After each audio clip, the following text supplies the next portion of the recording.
तो कहानी की शुरुआत कुछ इस प्रकार है कि हमने सुपरमैन की कहानी में देखा था कि जब क्रिप्टॉन प्लेनेट खत्म होने वाला था तो उसके मॉम डैड सुपरमैन की जान बचाने के लिए उसे पृथ्वी पे भेज देते हैं। पर वहीं हमें दिखाया जाता है कि उसकी हिफाजत करने के लिए उसके पीछे उसकी कजन कैरा को भी भेजा जाता है। उन दोनों का स्पेसशिप एक दूसरे से इंटरलॉक्ड था ताकि वो एक ही जगह धरती पे लैंड कर सके। कैरा की मॉम उसे बताती है कि उसकी जर्नी बहुत लंबी होने वाली है, पर इसमें उसे कोई प्रॉब्लम नहीं होगी क्योंकि वो मैक्सिमम टाइम सोती रहेगी। कैरा अपनी मॉम से प्रॉमिस करती है कि वो हर हालत में अपने कजन की हिफाजत करेगी और इसके बाद वो अपने स्पेसशिप में बैठकर वहां से निकल जाती है। पर जब क्रिप्टॉन प्लेनेट डिस्ट्रॉय होता है तो उससे एक बहुत ही स्ट्रॉन्ग शॉक वेव निकलती है जिसकी वजह से कैरा का सिर्फ फैंटम जोन में चला जाता है, यानी कि स्पेस के एक ऐसे जोन में जहां समय गुजरता नहीं था। वो 24 साल तक सोती रही, फिर किसी तरह उसका सिर्फ अर्थ पे लैंड होता है। पर जब वो वहां पहुंचती है तो उसकी उम्र अभी भी 13 साल ही होती है। पर उसका कजन अब एक बेबी से बड़ा होकर दुनिया के लिए सुपरमैन बन चुका था और उसे अब किसी की हिफाजत की जरूरत नहीं थी। सुपरमैन कैरा को लेकर उन्हीं के पास गया जिन्होंने उसे पालकर बड़ा किया था, क्योंकि वो चाहता था कि उसका भी बचपन उसी की तरह बीते और एक दिन वो उसी की तरह अपने पावर को रियलाइज कर सके। कैरा को उस फैमिली में एक बहन भी मिली जिसका नाम एलेक्स था। अब इसके बाद हम कुछ सालों के बाद का सीन देखते हैं। कैरा के पास वो सारी सुपर पावर्स होने के बावजूद वो एक मीडिया कंपनी में काम करती थी ताकि वो एक नॉर्मल इंसानों की जिंदगी जी सके, क्योंकि दुनिया को अब एक और सुपर हीरो की जरूरत नहीं थी। वहीं हम उसके एक फ्रेंड चार्ली को देखते हैं जो कहीं ना कहीं कैरा को पसंद करता था, पर कैरा उसे सिर्फ अपना एक दोस्त मानती आई थी। कैरा के ऑफिस में उसकी बॉस ग्रैंट उसे कुछ एम्प्लॉयज को अपनी कंपनी से निकालने को कहती है क्योंकि वो उतने लोगों को अफोर्ड नहीं कर पा रहे थे। ग्रैंट के इस डिसीजन से कैरा खुश नहीं थी। वो उससे कहती है कि अगर उन्हें अचानक से ऐसे ही निकाल दिया गया तो उनकी फैमिली का क्या होगा। इस पर ग्रैंट उसे बताती है कि मेट्रोपोलिस शहर में एक सुपर हीरो है जो हमेशा से हीरोइक स्टंट करके लोगों को बचाता रहता है, जिसे वो लोग सुपरमैन बुलाते हैं। और उसी की वजह से उनकी राइवलरी कंपनी जैसे कि डेली प्लेनेट वो हमेशा से ही सुपरमैन को अपने कवर पेज पे रखते हैं और अगर उन्हें अपनी कंपनी को बचाना है तो उन्हें भी कोई उसी की तरह नया सुपर हीरो ढूंढना होगा। इसके बाद कैरा जिमी ओल्सन नाम के एक आदमी से मिलती है जो पहले डेली प्लेनेट में काम करता था, पर अब से उसने उसकी कंपनी में ज्वाइन कर लिया था। कैरा जिमी को जानती थी क्योंकि वो सुपरमैन का अच्छा दोस्त था और एक बेहतरीन फोटोग्राफर भी। जिमी उसे अपनी द्वारा खींची गई सुपरमैन की एक तस्वीर गिफ्ट के तौर पे देता है, जिसे पाकर कैरा बहुत खुश होती है। अगले सीन में हम कैरा की बहन एलेक्स को देखते हैं जो किसी काम से बाहर जाने वाली होती है, पर कैरा उससे अपने लिए एक ड्रेस चूज करने को कहती है क्योंकि आज वो किसी के साथ डेट पे जाने वाली थी। एलेक्स जल्दी से उसके लिए एक अच्छी सी ड्रेस सेलेक्ट करके निकल जाती है और कुछ देर बाद कैरा एक बार में बैठकर किसी का वेट कर रही होती है कि तभी वो न्यूज में देखती है कि जेनेवा जा रही एक फ्लाइट का इंजन फेल हो चुका है और वो शहर के चारों तरफ घूम रहा है और किसी भी वक्त वो क्रैश कर सकता है। तभी उसे अचानक से याद आता है कि उसकी बहन एलेक्स भी उसी फ्लाइट से जाने वाली थी। वो तुरंत भागकर वहां से बाहर आती है और अपनी सुपरविजन से उस प्लेन के अंदर एलेक्स को देखती है। वो उस प्लेन को बचाने के लिए उड़कर उसके पास पहुंचती है और वो पूरे प्लेन को उठाकर किसी तरह सही सलामत एक नदी में लैंड करवा देती है। एलेक्स उसे ऐसा करते हुए देख लेती है और वो घर आकर कैरा से कहती है कि उसे ऐसा नहीं करना चाहिए था, उसे अपनी पहचान छुपा कर रखनी थी। पर अब उसने अपने आप को दुनिया के सामने ला दिया है जिसकी वजह से उसे आगे जाकर बहुत परेशानी होने वाली है। वो उसे आज के बाद ऐसा करने से मना करती है क्योंकि ये उसके लिए सेफ नहीं था। अगले दिन कैरा के ऑफिस में सारे लोग इसी बात पे चर्चा कर रहे थे कि उस प्लेन को बचाने वाली वो मिस्ट्री गर्ल कौन है। उसकी बॉस ग्रैंट उस मिस्ट्री गर्ल को सबसे पहले अपनी कंपनी के थ्रू सबके सामने लाना चाहती थी, इसीलिए वो सबको उसके बारे में जितनी जानकारी हो सके लाने को कहती है और किसी तरह वो उन लोगों से उसकी एक क्लियर फोटो लाने को कहती है ताकि वो उसे अपने न्यूज़पेपर में प्रिंट कर सके। कैरा इन सबसे काफी ज्यादा एक्साइटेड थी। वो किसी को अपने बारे में बताना चाह रही थी और वो अपने फ्रेंड चार्ली को तुरंत छत पे मिलने के लिए बुलाती है और वहां उसे वो बताती है कि वो मिस्ट्री गर्ल जिसने प्लेन को बचाया वो कोई और नहीं बल्कि वो खुद है। चार्ली को उसकी बातों पे विश्वास नहीं हो रहा था, पर जब उसने उसके सामने उड़कर दिखाया तो चार्ली की आंखें खुली की खुली रह जाती है। इसके बाद हम उस शहर में वॉर्टेक्स नाम के एक एलियन को देखते हैं जो अपने बॉस से बात कर रहा होता है कि कैसे उसका कल एक प्लेन को क्रैश कराने का प्लान एक लड़की ने फेल कर दिया। उसके बॉस को पता चल जाता है कि वो लड़की एलूरा की डॉटर कैरा है।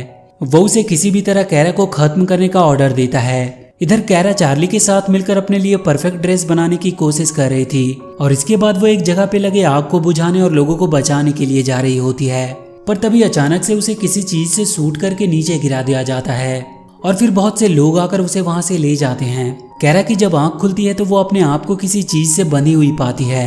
वहां उसे हैंक हैंसाओ नाम का एक आदमी मिलता है जो उसे बताता है कि ये सारे मटेरियल क्रिप्टोनाइट से बने हैं जिसे वो तोड़ नहीं सकती।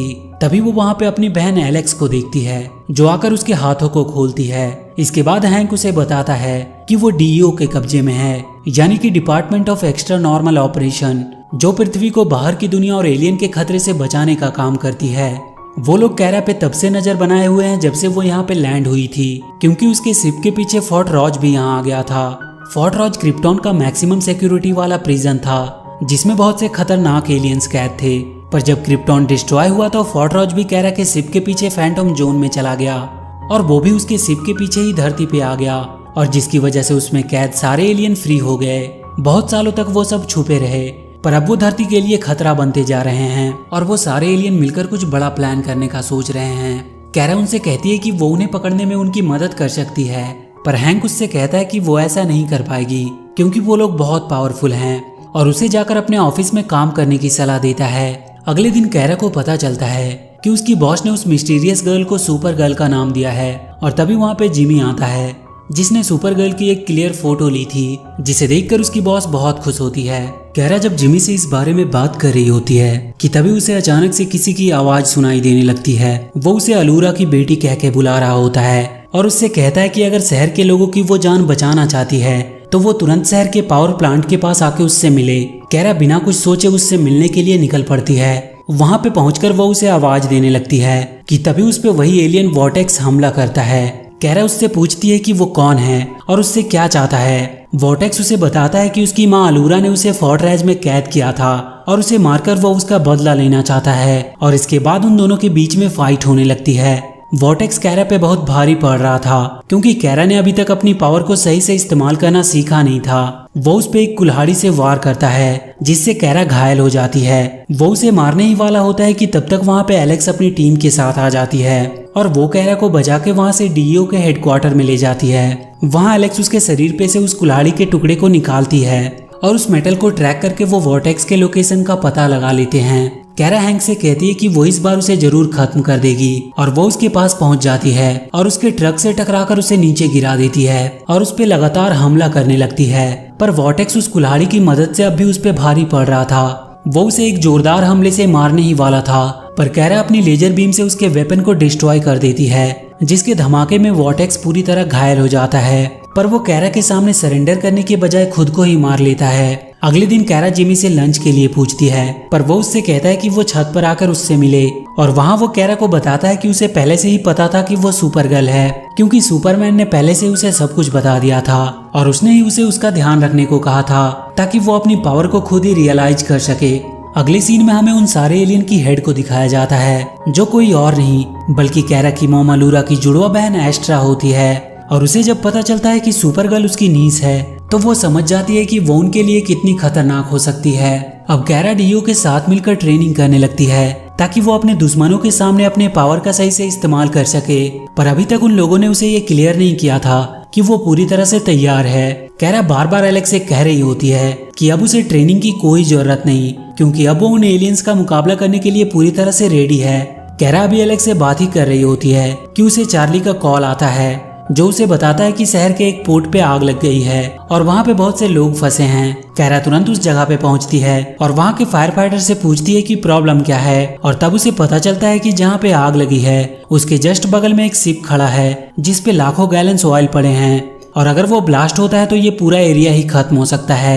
वो उस बड़े से शिप को धक्का देकर वहाँ से हटाने की कोशिश करने लगती है और बहुत जल्द वो इसमें कामयाब भी हो जाती है, पर उसकी एक्सेस पावर की वजह से वो शिप साइड से टूट जाती है और वो सारा ऑयल गिरकर सी में मिलने लगता है, जिसकी वजह से सारे न्यूज वाले सुपर गर्ल को ब्लेम करने लगते हैं। कैरा की बॉस भी उसके बारे में बुरा ही लिखना चाहती थी, क्योंकि उसे लगता था कि सुपर गर्ल जो कोई भी है वो एक नौसिखिया लड़की है, इसीलिए वो अपने सारे टीम से उसके बारे में हर एक चीज को पता करने को कहती है। और वो जिमी को एक काम सौंपती है कि वो किसी भी तरह उसकी सुपर गर्ल के साथ एक मीटिंग अरेंज करवाए। अगले सीन में हम एक केमिकल फैक्ट्री देखते हैं जहाँ के एक वर्कर को वहाँ एक एलियन दिखाई देता है, और जब वो उसे रोकने की कोशिश करता है तो वो उसके हाथों मारा जाता है। अगले दिन डीओ की टीम उस जगह की इन्वेस्टिगेशन करती है। उस वर्कर की बॉडी में उन्हें एक अलग तरह का मेटल मिलता है जिसे देखकर कैरा को अपने बचपन की याद आने लगती है। उसकी मॉम ने एक बार उसे ऐसे ही एक एलियन के बारे में बताया था जिसे हेलग्रामाइट कहते थे, और फिर वो ये बात हैंक को बताती है और उन्हें उस एलियन के बारे में पता चल जाता है कि वो अपने आप को किसी भी रूप में ट्रांसफॉर्म कर सकता है। कैरा उनसे कहती है कि हम पिछली बार की तरह मिलकर काम करेंगे और उस एलियन को मार देंगे, पर एलेक्स उसे लेकर एक कमरे में जाती है जहाँ पे क्रिप्टोनाइट का रेडिएशन होता है। वो उससे कहती है कि उसे ट्रेनिंग की जरूरत है और क्रिप्टोनाइट की वजह से यहाँ पे उसकी पावर काम नहीं करेगी। और इसके बाद एलेक्स उसे लड़ाई के मूव सिखाने लगती है। कैरा अपनी पावर पे ज्यादा भरोसा करती थी, इसीलिए वो एलेक्स के मूव के सामने टिक नहीं पा रही थी और वहाँ से गुस्सा होकर वो चली जाती है।